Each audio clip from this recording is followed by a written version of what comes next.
I get this question every now and then, and I just want to talk about it more because we usually see these three things for infusion, or these four: butter, coconut oil, MCT oil, kind of in that same family, and olive oil.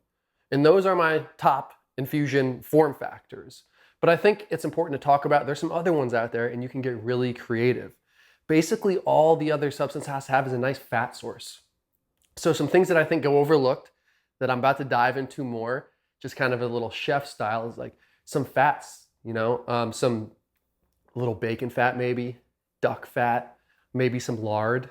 There's other things too, other oils that aren't quite as healthy as olive oil. You could like safflower oil, vegetable oil, and those all have different fat contents too. That's why I think the initial four that I mentioned are just the OGs, tried and true and legit. You could also do schmaltz. You could also do, I'm trying to think of some more fat stuff right now. Even milk.